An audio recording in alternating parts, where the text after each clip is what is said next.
सभी साथियों को मेरा नमस्कार। स्वागत है आप सभी का आज फिर से एक नए जनसत्ता विश्लेषण में।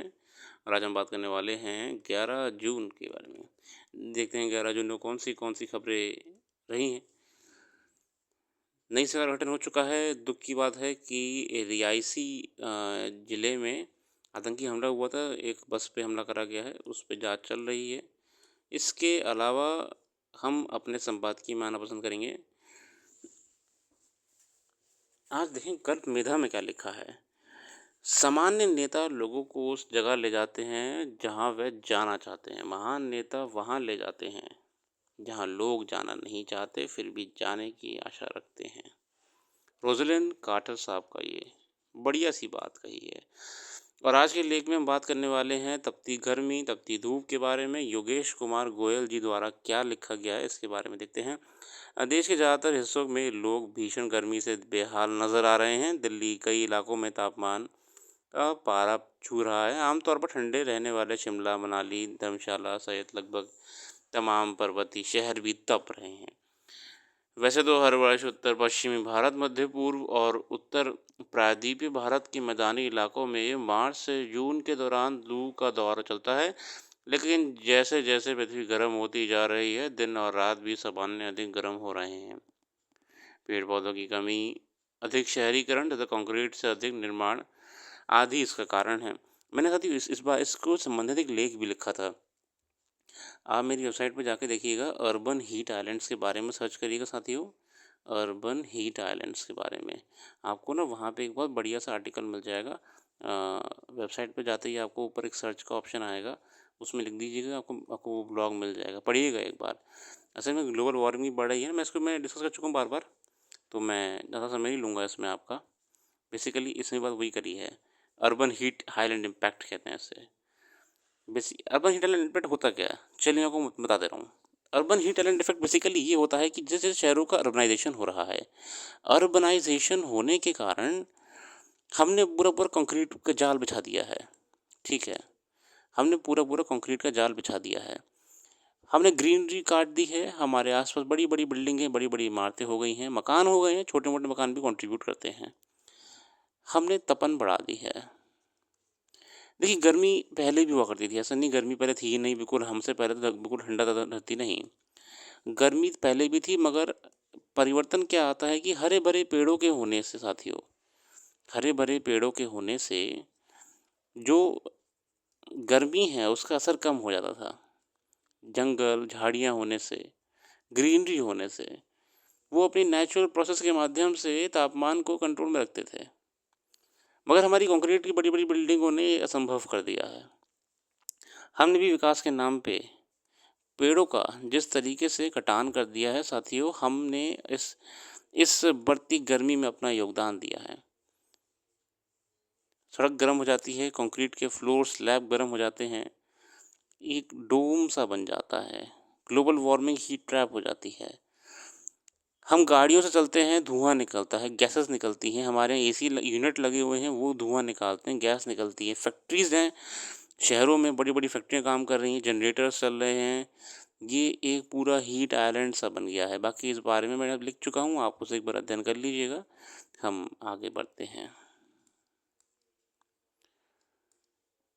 विश्व मौसम विज्ञान संगठन के the state of the global climate 2021 report में कहा गया था कि भूमध्य सागरीय तथा उत्तरी अमेरिका क्षेत्रों में भी लू ने सारे कीर्तिमान तोड़ दिए हैं और बीते 7 साल सबसे गर्म रहे हैं।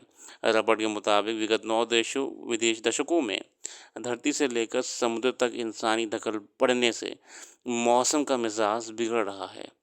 राष्ट्रीय आपदा प्रबंधन प्राधिकरण के अनुसार भारत में 1991 से 2018 के बीच लू लगने के कारण 24,000 से भी ज़्यादा लोगों की मौत हुई है। आईआईटी खड़गपुर के एक अध्ययन में स्पष्ट हो चुका है कि तापमान में वृद्धि तथा लू का मानव शरीर पर व्यापक असर पड़ रहा है।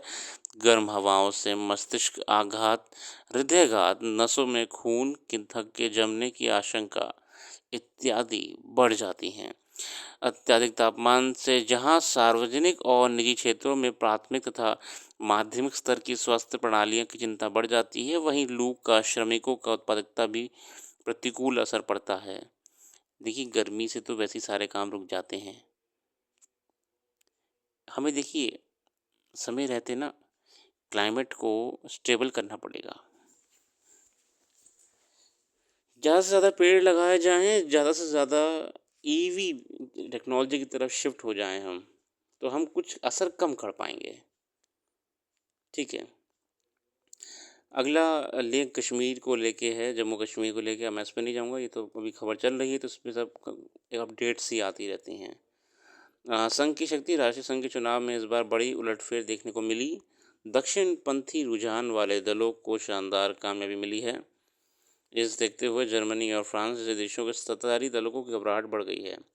हार ही की आशंका में फ्रांस के राष्ट्रपति इमानुएल मैक्रों ने तो राष्ट्रीय संसद भंग और कर मध्यावधि चुनाव की घोषणा कर दी है।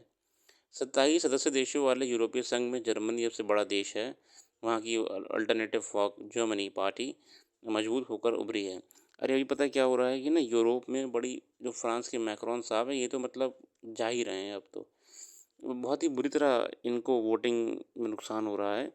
और एक एएफपी पार्टी है, नहीं sorry, alternative for Germany AFG party है।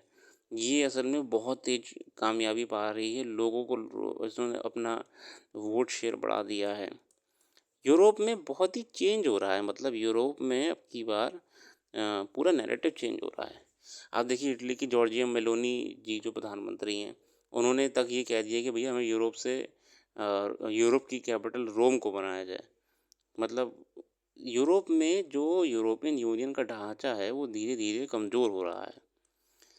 चुनाव बदल रहे हैं, लीडर्स की जो पॉलिसीज़ थी वो भी चेंज हो रही हैं, और जो पार्टीज़ ऑलरेडी रूल कर रही थी उनको तो कतई जनता ने बाहर निकाल दिया है। देखते हैं क्या रहता है। और यूरोपीय संघ यूरोप के 27 देशों का संगठन है। 27 यूरोपियन यूनियन जो होता है साथियों, यूरोपियन यूनियन है वो 27 देश हैं। ईयू जो है उसमें 27 देश हैं। ठीक है ना, ऐसा ग्रुप है जिसकी संसद के लिए करीब 40 करोड़ लोग मतदान करते हैं। तो मतलब पूरा जो यूरोप के लोग हैं ना वो इसमें बैठने के लिए मतदान करते हैं। वाणिज्य, व्यापार, राजनयिक, प्रवासन आदि से जुड़े नीतियाँ तो तय करती हैं। यूरोपीय संघ में दक्षिणपंथी रुझान वाले दलों का दबदबा बढ़ने से वाणिज्य, व्यापार, प्रवासन आदि को लेकर कुछ देश की चिंताएं बढ़ गई हैं। दक्षिणपंथी रुझान वाली सरकारों में देखा गया है कि वह राष्ट्रवादी नीतियों पर अधिक जोर देती हैं। यूरोपीय संघ आयोग की अध्यक्ष उर्सुला वैन डॉर लेyen की पार्टी क्रिश्चियन डेमोक्रेट्स ने चुनाव से पहले ही दक्षिणपंथी रुझान के उभार को भाप लिया था और प्रवासन और जलवायु के मुद्दे पर अधिक दक्षिणपंथी रुख अपना लिया था। जो भी यूरोपियन यूनियन की मतलब अध्यक्ष है ना, उर्सुला वैन डर लेyen, तो इनका तो सही जा रहा है, ठीक है ना। देखते हैं क्या रहता है यूरोपियन इलेक्शन में। वैसे भी इस बार भारत के इलेक्शन में परिवर्तन देखा गया था, कैसे इंडिया ब्लॉक ने अपना कहीं ना कहीं तो दबदबा बना लिया था, ठीक है ना। आगे देखते हैं क्या आया है और अन्य खबरें। आप बाकी अखबार खुद से भी पढ़िएगा, मैं की पॉइंट्स पे रहूँगा। इसरो ने आदित्य एल 1 अंतरिक्ष यान से सौर लपटों की तस्वीरें ली हैं, बहुत ही अच्छी बात है। और यूरोपीय संघ के चुनावों में दक्षिणपंथी धुर की बड़ी जीत हुई है, और बढ़िया बात है। पहले चुनाव का काम यही होता है कि जनता का जनादेश को मानना। बाकी अच्छा देखते हैं, कल फिर आएंगे एक नई वीडियो के साथ। इसके अलावा आपके अगर कोई भी कमेंट्स हैं, कुछ भी आपके माइंड में फीडबैक है, आप हमारे साथ शेयर कर सकते हैं। इंस्टाग्राम पे जुड़िए, इंस्टाग्राम पे भी हमारा एक्टिव रहता है, और वेबसाइट पे रेगुलरली विजिट करते रहा करिए ताकि आपको जो ब्लॉग्स हैं उनको डेली देखने को मिले।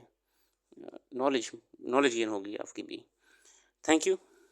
कल फिर आता है एक नई वीडियो के साथ।